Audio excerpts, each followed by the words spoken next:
noite, irmãos, graça e paz. Nós estamos aqui na casa dos nossos irmãos Dilson e Célia para celebrarmos o nome do Senhor nesse momento do nosso culto de intercessão, nosso culto de adoração, de edificação.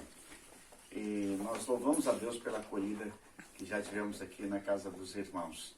E há muito tempo nós não fazíamos culto aqui, agora estamos retomando os nossos cultos nas casas. E a igreja vai receber a imagem desse culto amanhã. Quarta-feira será divulgado. Mas nós que estamos aqui na terça-feira, dia 30 de agosto. A igreja recebe dia 31 de agosto a imagem desse culto. Vamos orar? Senhor, no nome de Jesus, eu quero te agradecer porque somos acolhidos com carinho e pela tua graça, pelo teu amor na casa dos nossos irmãos. Nós te louvamos porque temos esse tempo para celebrarmos, esse tempo para louvarmos o teu nome, para sermos edificados por ti. Recebe a nossa adoração, recebe o nosso louvor a ti. Em nome de Jesus nós oramos. Amém, Senhor Deus. Amém. Boa noite, irmãos. Agora a gente vai estar louvando o Senhor com alguns cânticos. E o primeiro cântico é Mais Que Uma Voz.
É o número 6.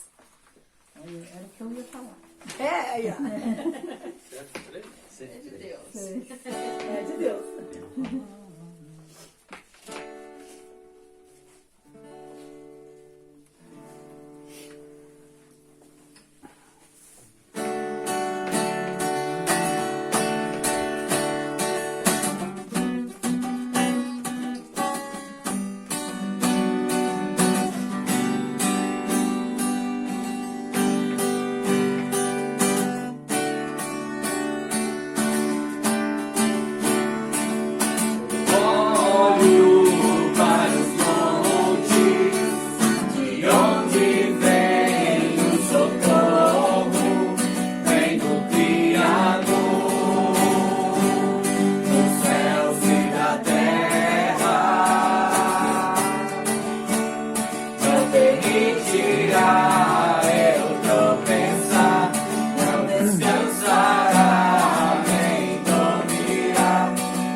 Ancião, 83, 11.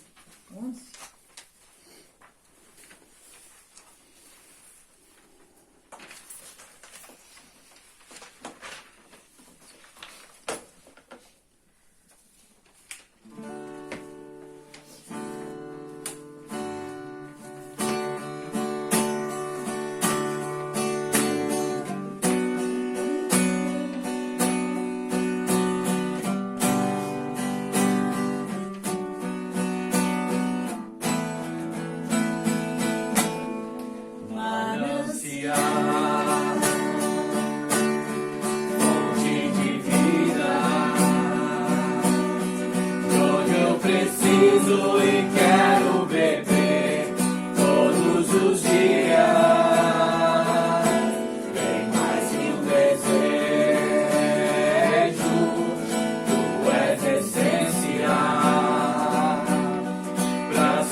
Senhor Jesus.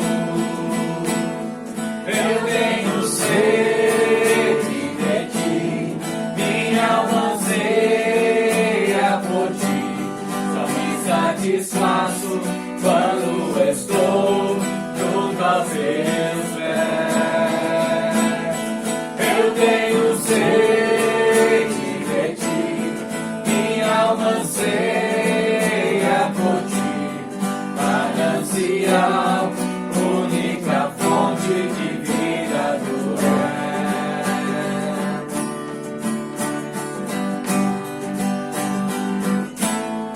Manancial, fonte de vida, onde eu preciso e quero beber todos os dias.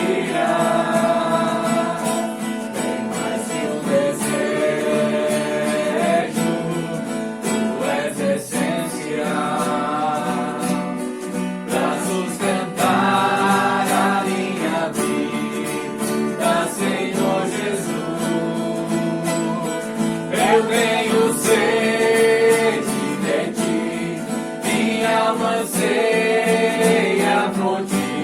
Só me satisfaço quando estou junto aos teus pés. Eu tenho sede de ti, minha alma anseia por ti. Manancial, única fonte de vida tu és.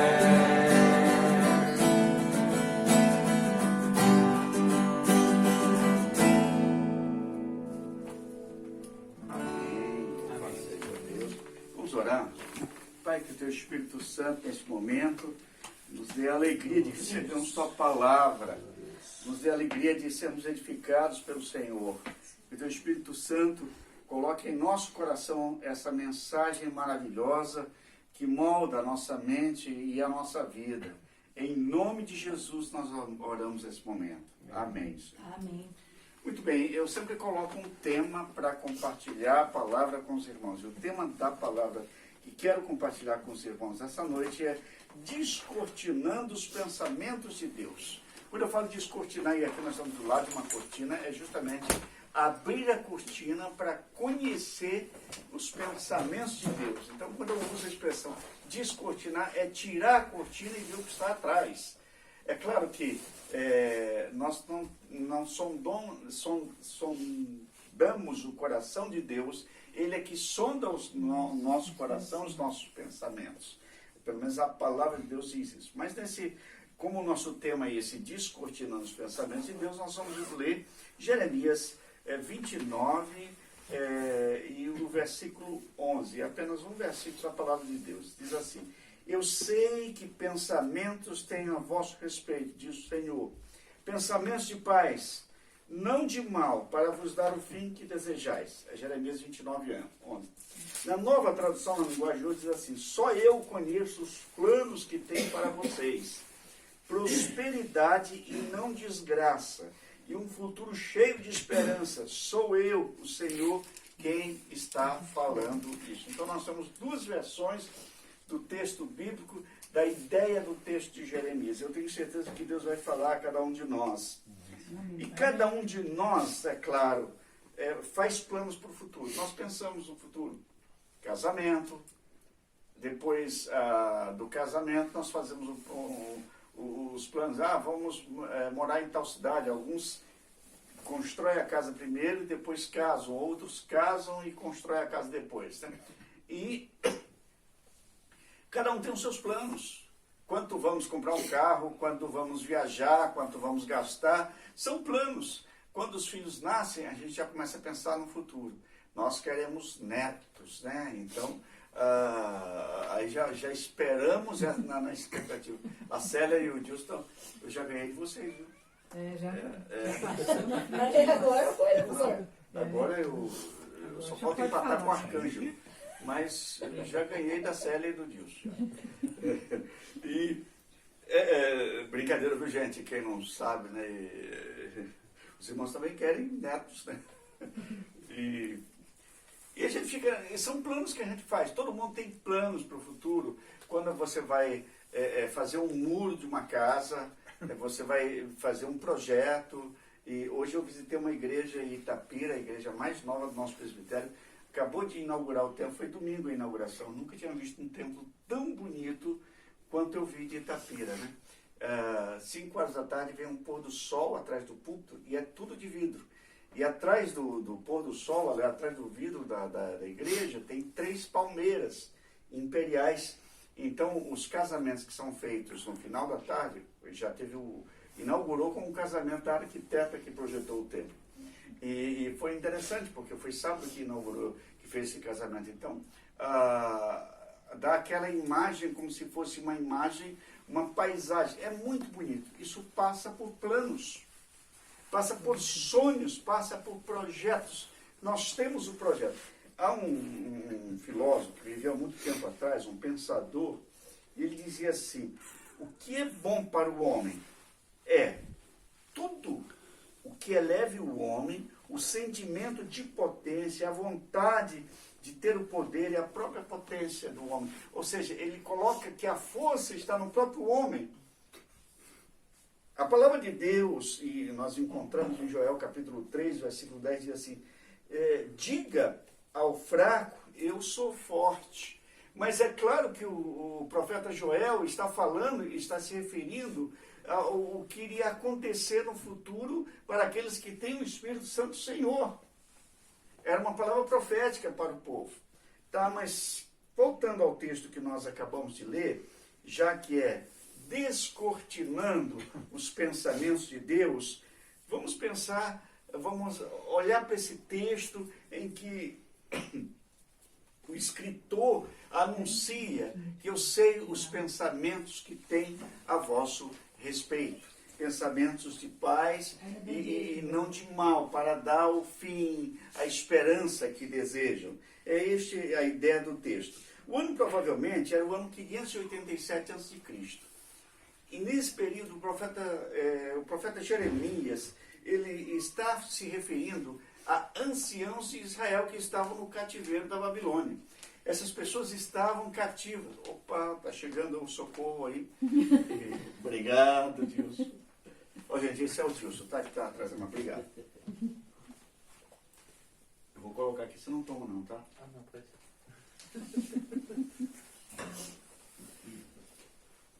Eu esqueci de pedir antes a água, né? Eu lembrei, eu falei assim, mas na onde que vai pôr a água lá? Já arrumei aqui um lugarzinho para... Geralmente ele senta perto da caixa ali, quando estou. Percebemos que o plano de Deus, então, nesse texto, se refere àquelas pessoas que estão ali no cativeiro da Babilônia. Então, que tinham perdido qualquer expectativa, eles se desconectaram de Deus e eles se afastaram de Deus e por isso eles foram levados prisioneiros para a Babilônia. Então eles não viam qualquer perspectiva. O templo estava destruído, a cidade estava destruída, Jerusalém estava destruída e eles olhavam para lá e não viam nenhuma esperança. O profeta Jeremias fala para essa turma, para essa galera: eu sei os pensamentos que tenho a respeito de vocês.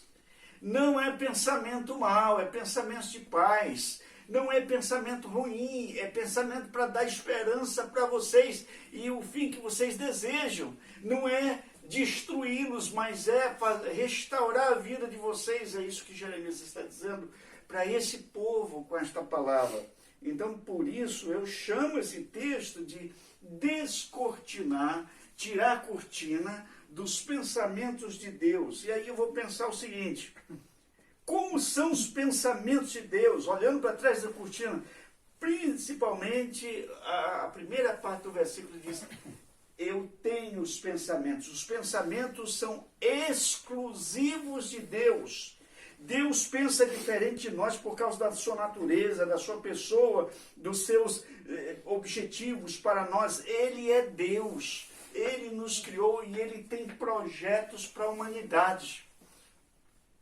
Olha o que diz lá em Isaías 55:8, o profeta Isaías disse em nome do Senhor para o povo, diz assim: porque os meus pensamentos não são os vossos pensamentos, nem os vossos caminhos os meus caminhos, diz o Senhor. Ele preparou um plano diferente, exclusivo para cada um dos seus filhos. O salmista Davi dizia lá no Salmo 139, a palavra nem me chegou à boca, o Senhor já conhece toda. Porque Ele sabe tudo que se passa no nosso coração. E os pensamentos do Senhor são mais elevados do que os nossos.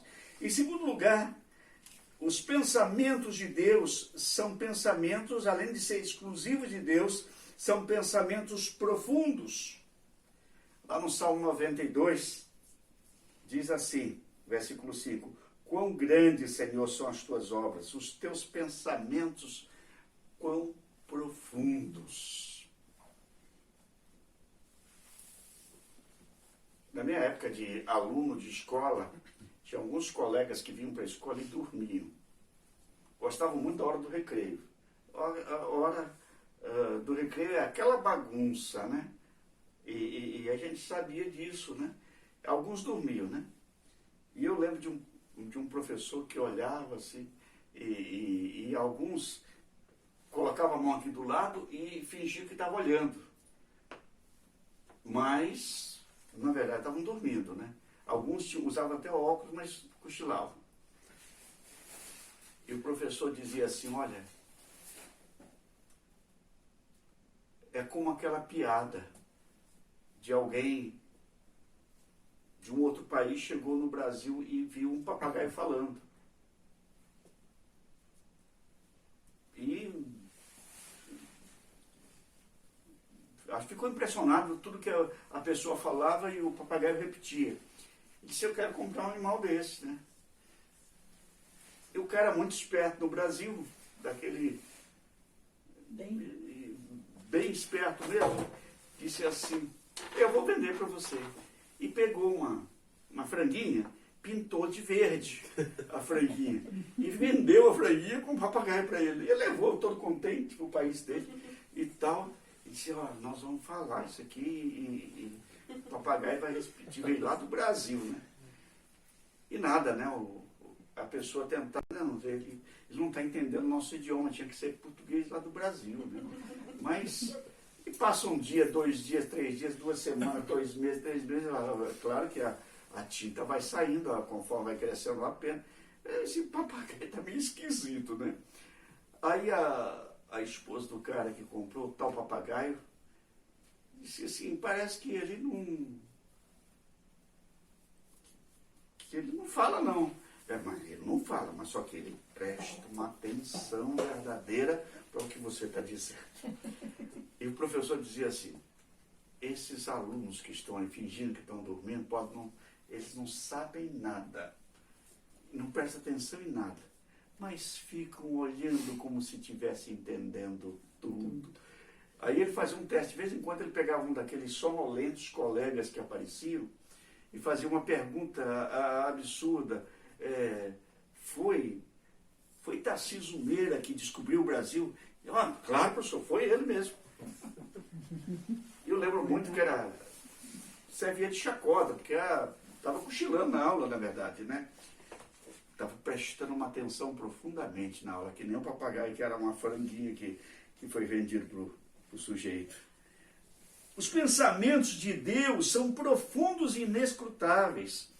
Lá em Romanos capítulo 11, diz assim, ó profundidade da riqueza, tanto da sabedoria, quanto do conhecimento de Deus.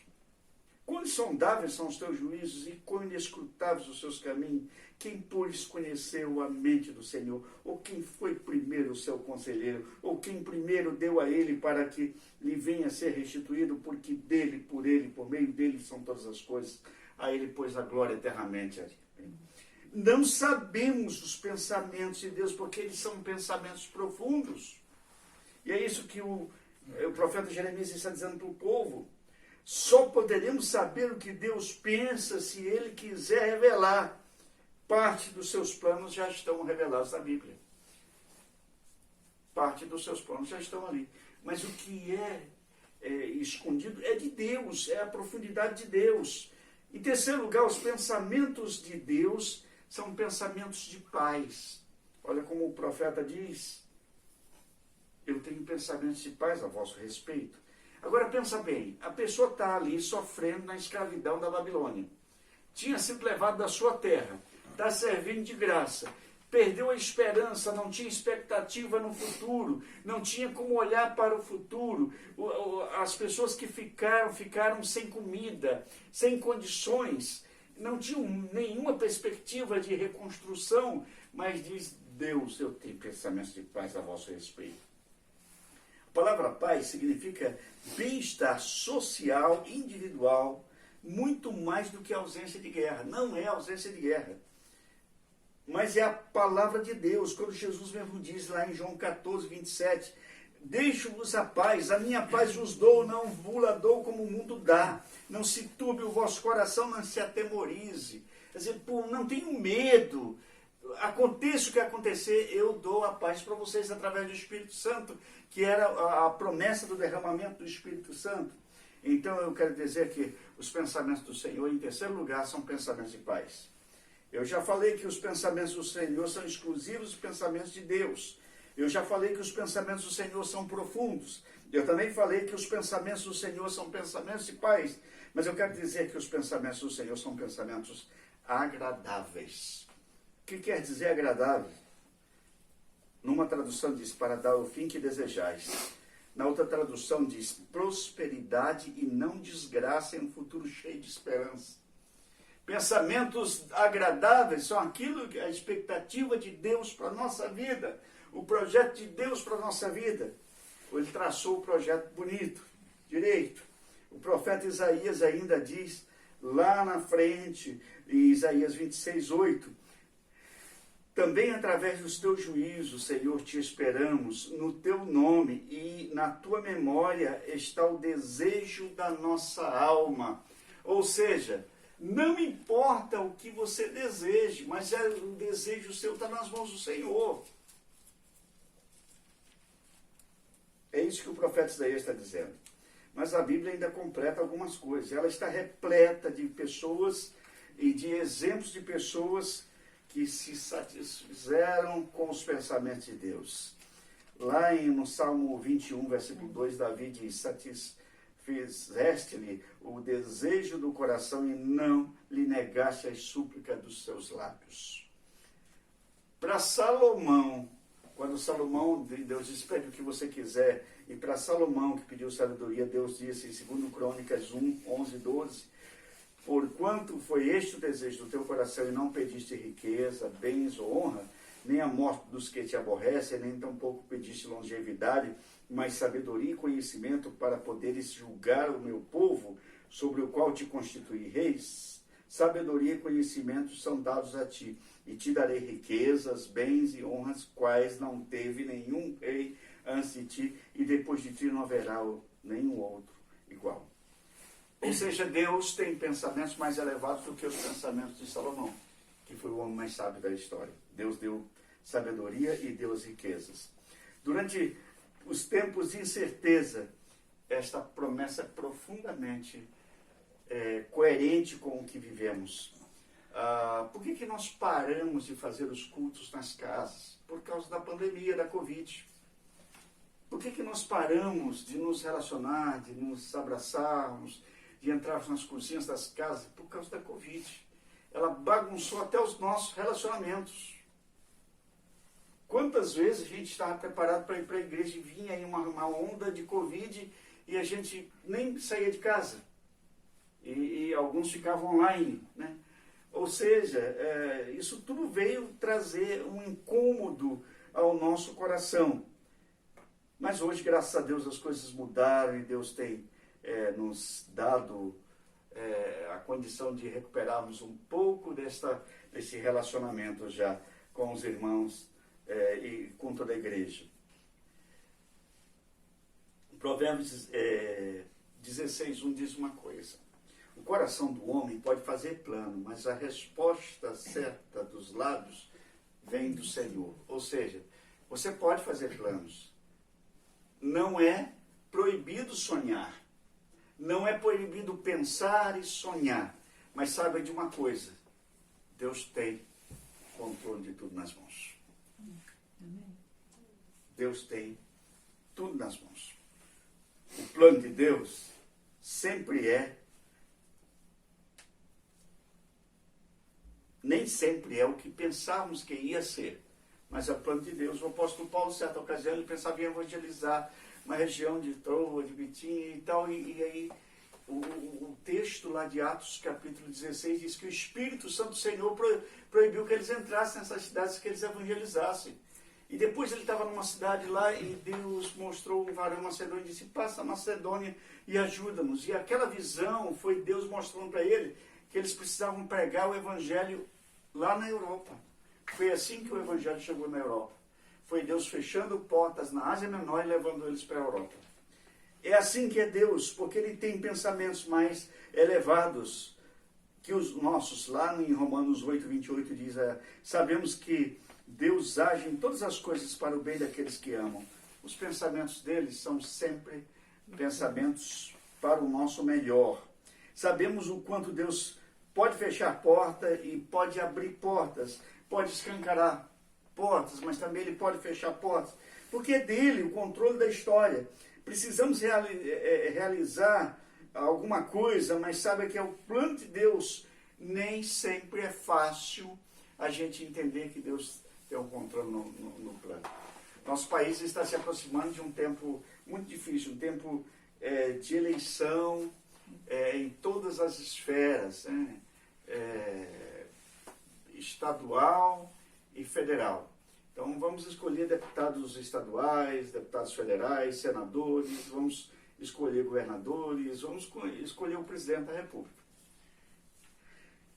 E é claro que muitas coisas a gente já ouviu, muitos debates, muitas fake news, muitas histórias, mas eu sei que Deus já tem a direção de todas as coisas. Ele tem o comando de todas as coisas. Gente, o nosso país, algum tempo atrás diziam: nós vamos ficar acabados completamente com a economia. Nós vamos quebrar de uma tal maneira. E a gente está vendo que Deus está direcionando para outra coisa. Já estamos superando as crises econômicas aos poucos, com a graça de Deus. Eu não estou vendo capacidade humana nenhuma, eu estou vendo o agir de Deus nessas coisas. Exatamente. Andando pelo Brasil e a gente viajando e vendo em cidades grandes filas e filas de pessoas pedindo emprego. E hoje a gente está vendo que os empregos estão aparecendo, as pessoas estão se acomodando à sua nova realidade. E com a graça de Deus estamos vendo o agir do Senhor. Louvado seja Deus. Deus abençoe a todos vocês. Que o Senhor, que esse pensamento de Deus seja pensamento sempre de paz para todos nós, como de fato é, e que nós estejamos disponíveis aos pensamentos de Deus. Amém? Amém. Nós temos mais uma música agora, e depois então nós vamos orar. Escolha não, Sérgio. Mais uma?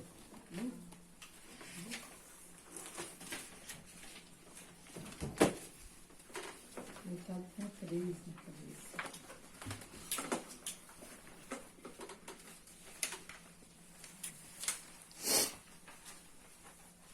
É o 3, né? 3, 161. Vai mudar. 3? É, 3. Bem, esta é a hora da Hora de adoração. adoração.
confessará o Senhor, todo joelho se dobrará,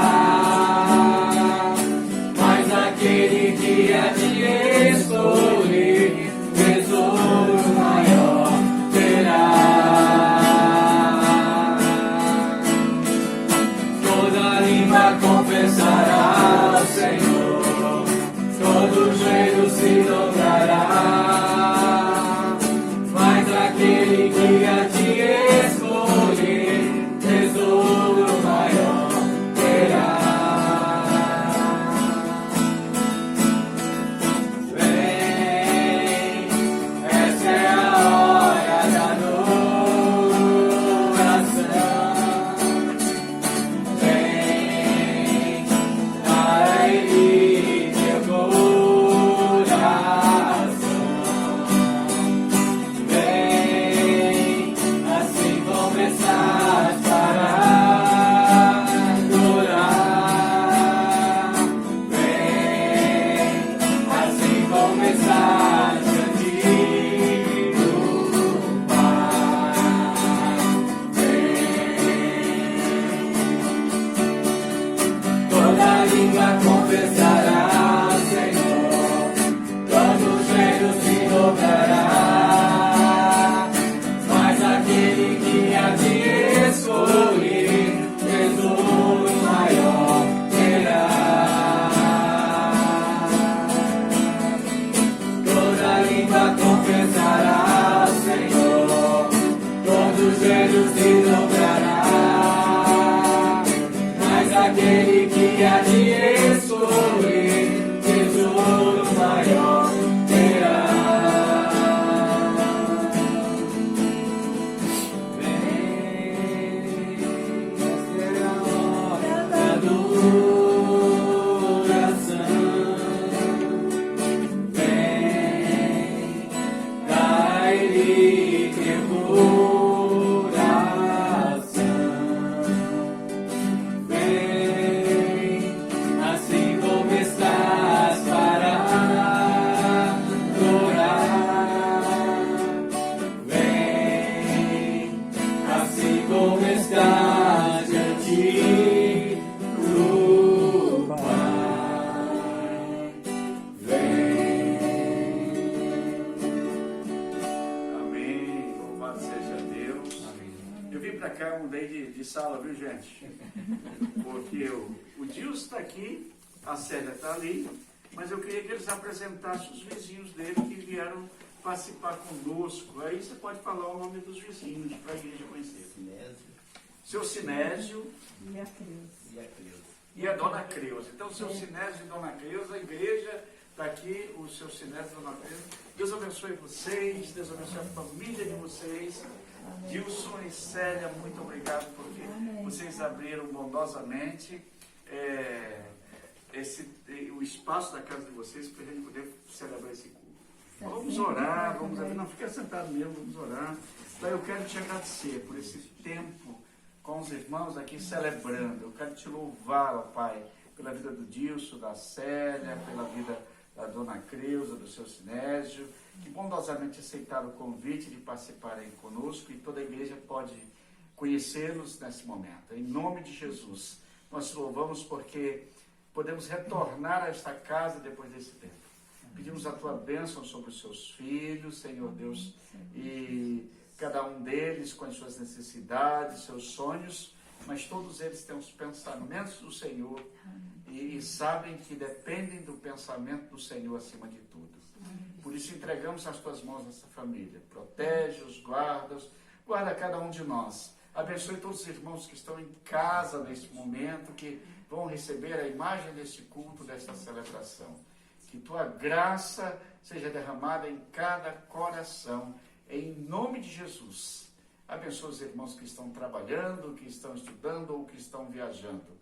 Derrama a tua graça, a tua paz sobre cada um, em nome de Jesus. Amém. Amém. O Senhor nos abençoe, que o Senhor nos guarde, que tenha misericórdia de nós, que faça resplandecer seu rosto sobre nós, que nos acompanhe e nos dê paz hoje, até que Jesus Cristo venha. Amém. A Ele a glória. Deus abençoe você, meu irmão, Deus abençoe você, minha irmã, e até um próximo encontro. Amém.